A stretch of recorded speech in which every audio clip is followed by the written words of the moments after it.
안녕하세요. 준의튜브 정준혜입니다. 몸과 마음 건강하게 잘 지내시죠? 오늘도 우리 하늘 아버지께서 지혜와 계시의 영을 주시사 하나님을 알게 하시기를 소망합니다. 우리가 교회에서 하나님을 찬양할 때 이런 표현으로 찬양할 때도 있습니다. 성부, 성자, 성령께 영광. 이것이 어떤 의미일까요? 또 우리가 세례 받을 때도 성부, 성자, 성령의 이름으로 세례 받고요. 축도를 받을 때도 마찬가지입니다. 하나님을 아는 지식은 이렇게 이야기합니다. 교회에서 우리는 성부, 성자, 성령께 찬송과 영광 돌려보내세라고 찬양한다. 이것이 무슨 의미인가? 우리는 새 신에게 찬양을 드리는 것인가? 그렇지 않다. 새 위격이신 한 분 하나님을 찬양하는 것이다. 이 하나님이 바로 그리스도인들이 예배한 하나님, 곧 삼위이신 여호와이시다. 하나님에 대한 그리스도인의 믿음의 핵심에는 삼위일체라는 계시된 신비가 있다. 트리니타스란 세계라는 의미의 라틴어다. 기독교는 하나님의 트리니타스, 세계 삼위격의 교리에 의거하고 있다. 성부는 성자가 아니시고 성자는 성령이 아니시고 성령은 성부가 아니십니다. 그러나 성부는 하나님이시고 성자도 하나님이시고 성령도 하나님이시다. 이것이 우리가 믿는 새 위격이신 한 분 하나님입니다.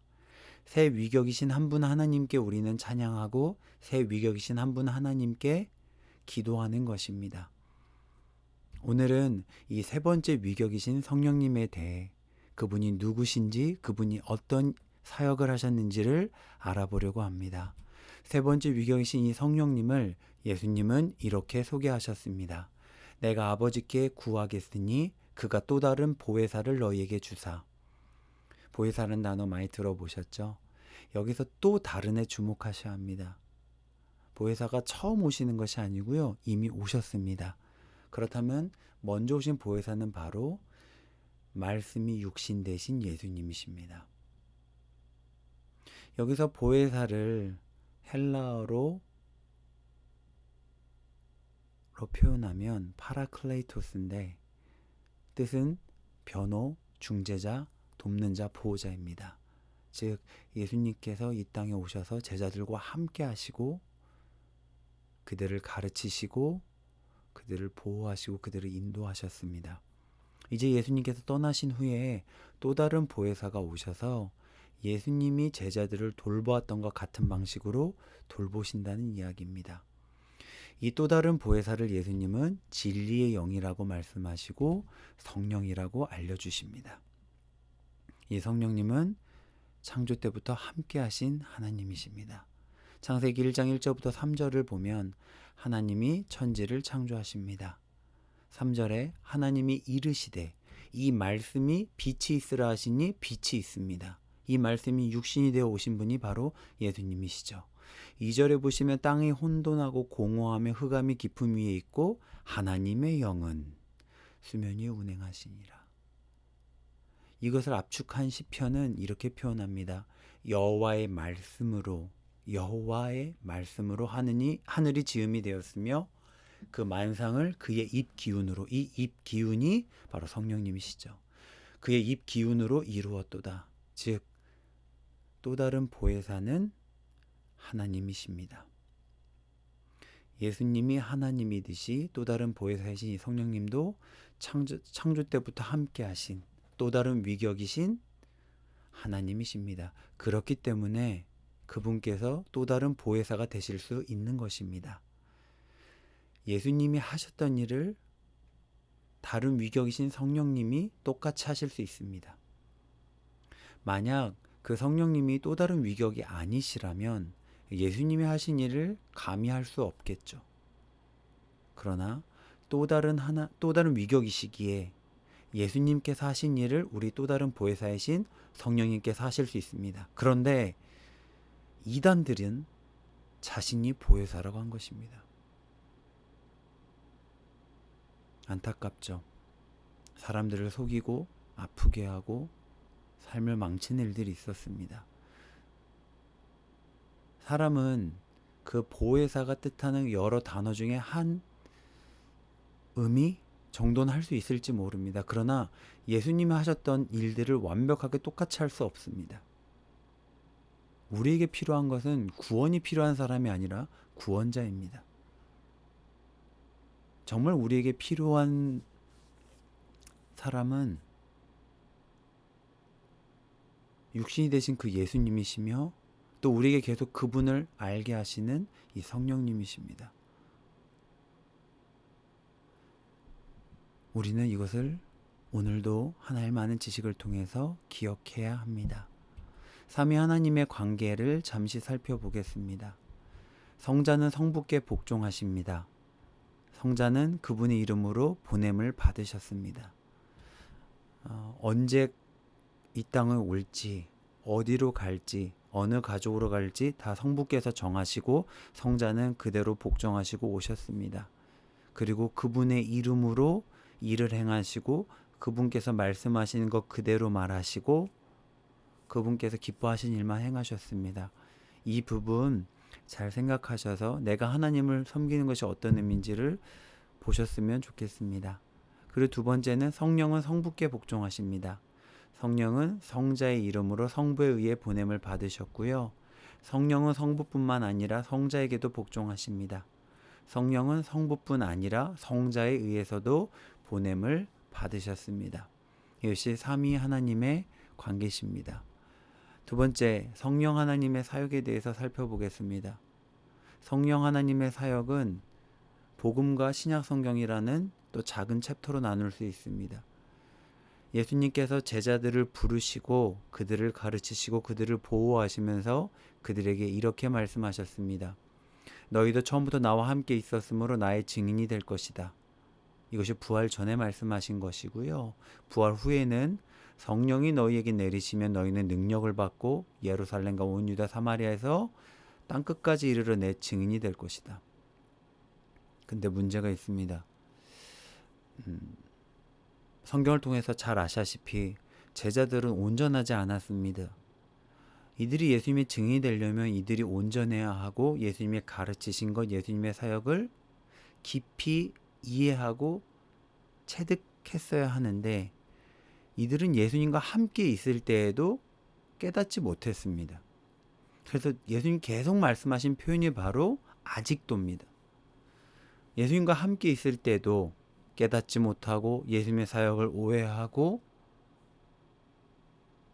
엉뚱한 이야기를 했던 사람들입니다.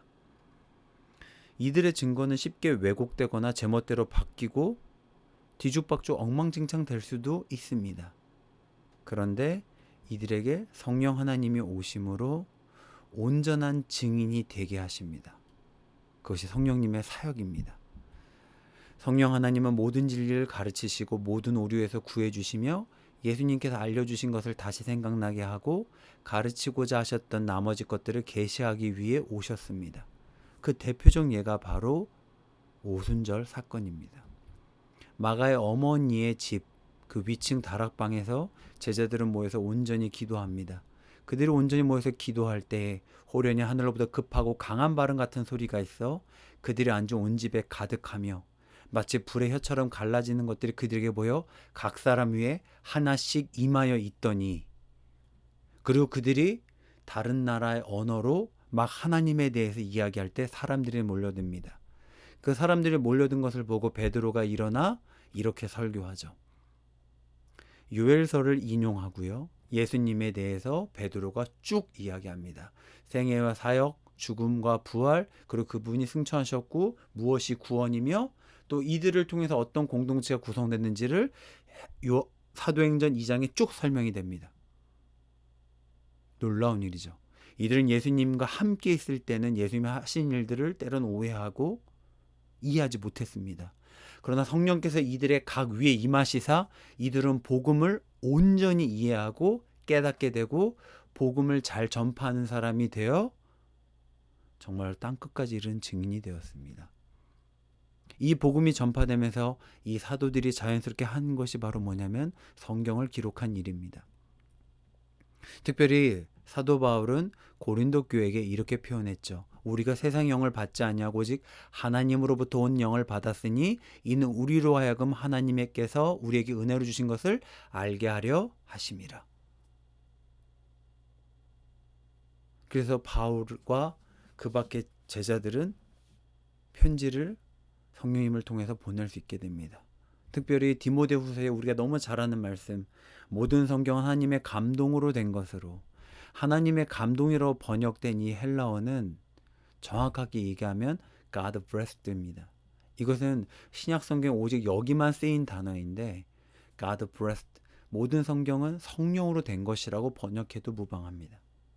성령을 통해서 복음이 온전히 전해지고 성경이 기록되었습니다. 그렇기에 성령 하나님의 사역이 없다면 세상에는 복음도 믿음도 교회도 기독교도 전혀 없습니다. 우리는 이 성령 하나님의 사역으로 이렇게 믿음 생활을 하는 것입니다. 더욱더 중요한 것은 성령 하나님이 아니시라면 그리스도인이 만들어질 수 없습니다. 예수님께서 공생의 사역 동안 한 사람이 예수님을 찾아옵니다. 그 유명한 니고데모죠. 그 니고데모에게 예수님께서 뭐라고 하시냐면 진실로 진실로 내게 이르노니 사람이 거듭나지 아니하면 하나님 나라를 볼 수 없느니라. 이것을 헬라어로 표현하면 이렇게 됩니다. 아멘 아멘 레고 스위 헤안 메티스 게네센 아노텐. 여기서 거듭 나지 아니하면, 이 거듭이라고 표현된 헬라어가 아노텐인데 뜻은 위로부터가 있고 다시라는 뜻이 있습니다. 요한은 이 단어를 의도적으로 성령의 감동에 의해 사용한 것입니다. 즉 다르게 또 번역을 한다면 너가 위로부터 나지 아니하면 하나님 나라 볼 수 없다고 하시는 것입니다. 이중기법이 사용됐죠. 그래서 5절에 이런 표현이 나옵니다. 예수께서 대답하시되 진실로 진실로 내게 이르노니 사람이 물과 성령으로 나지 아니하면 하나님의 나라에 들어갈 수 없느니라. 사람으로선 불가능한 얘기입니다. 위로부터 나지 아니하면 하나님 나라를 볼 수 없고 하나님 나라에 들어갈 수가 없습니다. 그래서 바울은 전도할 때 오직 십자가에 못 박힌 예수님만 전했습니다. 그래서 고린도 교회에 이렇게 설명합니다. 내 말과 내 전도함이 설득력 있는 지혜 말로 하지 아니한다. 왜? 너희 믿음이 사람의 지혜에 있지 아니하고 다만 하나님의 능력이 있게 하려 하였노라고 고백하죠. 이 일을 잘 보여주는 예와 좀 많이 들어보셨을 텐데 얼마 전에 가수 박진영 씨가 라디오 스테이에 나와서 또 자신의 책을 소개하고 또 자신의 신앙에 대해서 이야기합니다. 근데 이것이 첫 번째 얘기하는 것이 아니고요. 2013년에 이미 했던 이야기입니다. 그때는 이렇게 얘기했었습니다. 2013년 라디오스타 카라와 함께 나왔을 때 자신의 앨범을 그때 이스라엘에서 만들었다고 표현합니다. 근데 왜 이스라엘에서 만들게 됐냐면 박진영에게 이런 질문이 떠오르고 답을 할 수 없었습니다. 왜 열심히 살아야 되지? 남은 인생을 어떻게 살지? 즉 허무함이 밀려왔습니다. 누구보다 성공한 인생인데 더 이상 왜가 떠오르지 않기 시작한 것입니다. 그래서 성경을 3년 동안 연구했다고 고백합니다. 그래서 이스라엘에서 앨범이 만들어진 것입니다. 그리고 3년 동안 큰 깨달음을 얻고 자신이 정말 작아졌고 자신이 여태까지 말했던 주장과 논리를 쓰레기통에 버리고 싶다고 표현합니다. 그래도 쭉 얘기가 진행되는 가운데 당시 MC였던 규현이 그럼 기독교인이세요라고 묻자 박진영은 이렇게 얘기합니다. 아니요. 하나님이 있는 건 내가 알겠는데 믿어지지가 않아요. 믿어졌으면 나는 지금 무슨 종교인이다 할 텐데 그 말을 지금 할 수가 없어요. 머리로는 알겠는데 안 믿어지니까 너무 괴로워요. 성경을 3년 동안 연구하고 박진영은 하나님이 살아계심을 알게 됩니다. 근데 믿을 수는 없다고 고백합니다. 이미 성경은 말씀하셨습니다. 성령이 아니고서는 예수를 주라 할 수 없습니다. 성령이 아니고서는 예수를 주라 할 수 없습니다. 만약 내가 지금 예수님을 주라고 고백하고 그분의 가르침을 따르고 싶고 그분을 닮고 싶다는 마음이 그 의지가 이 안에서 있다면 내 안에 성령님께서 오신 것입니다. 그래서 은퇴하신 이재철 목사님은 이런 표현을 정말 자주 쓰셨습니다. 아무에게나 주시지 않는 믿음을 우리에게 주셨습니다. 아무에게나 주시지 않는 믿음을 우리에게 주셨습니다. 저도 이 표현을 듣고 저도 자주 인용합니다. 정말로 그렇습니다. 아무에게나 주지 않는 그 믿음, 즉 에베소서에 의하면 그 은혜에 의하여 믿음으로 말미암아 구원을 받았으니 그 은혜가 바로 누구냐면 성령 하나님이 역사하신 것입니다. 그 성령 하나님이 역사하셔서 나에게 은혜를 주시고 예수님을 믿게 하셔서 구원을 받게 하셨습니다. 그 예수님을 통해 아버지께로 나아갈 수 있게 하셨습니다. 이것은 우리에게서 난 것이 아니고 하나님의 선물입니다. 이것이 우리 성령 하나님께서 오신 이유이자 그분께서 지금도 하시는 사역이십니다. 그래서 하이델베르크 요리문답에서는 이렇게 질문을 하고 답을 합니다. 성령에 관하여 당신은 무엇을 믿습니까? 첫째, 성령은 성부와 성자와 함께 참되고 영원한 하나님이십니다. 아멘. 둘째, 그분은 또한 나에게도 주어져서 나로 하여금 참된 믿음으로 그리스도와 그의 모든 은덕에 참여하게 하며 나를 위로하고 영원히 나와 함께 하십니다. 예수님께서 말씀하신 걸 그대로 고백하죠. 또 다른 보혜사주일의 성령님이 우리와 함께 하셔서 나를 위로하고 영원히 동행하십니다. 정말 복된 이야기입니다. 그래서 복음입니다. 그럼 우리의 반응은 어때야 될까요? 제임스 패커 박사님은 이렇게 이야기합니다. 우리의 믿음에서 우리는 성경, 곧 성령께서 영감을 주사 선지자들이 쓴 구약 성경과 사도들이 쓴 신약 성경의 권위를 인정하는가? 우리는 하나님의 말씀에 합당한 경외와 수용성을 가지고 그것을 읽고 듣는가? 만일 그렇지 않다면 성령을 모욕하는 것이다. 우리의 삶에서 우리는 하나님 말씀 참되지 않을 수 없음과 하나님은 정말로 진심으로 말씀하고 계시며 그 말씀 배후에 계심을 인정하면서 남들이 성경에 대해 뭐라고 말하든 성경의 권위를 적용하고 성경에 따라 사는가? 만일 그렇지 않다면 우리는 성경을 우리에게 주신 성령을 모욕하는 것이다. 우리는 성령만이 우리의 증거나 참되다는 것을 인증해 주실 수 있음을 기억하며 성령이 그렇게 하시도록 기대하고 그렇게 하실 것을 믿으며 바울이 그랬던 것처럼 인간의 영리함에서 나온 책략들을 피함으로써 진정 성령을 신뢰함으로 드러내는가? 만일 그렇지 않다면 성령을 모욕하는 것이다. 현재와 같은 메마른 교회 생활은 우리가 성령을 영화롭게 하지 않은 것으로 인해 하나님이 우리에게 내리시는 심판이 아닐까? 만일 그렇다면 우리의 생각과 기도와 실제 생활에서 성령을 영화롭게 하는 것을 배우기까지 그 심판을 면할 가능성이 있겠는가?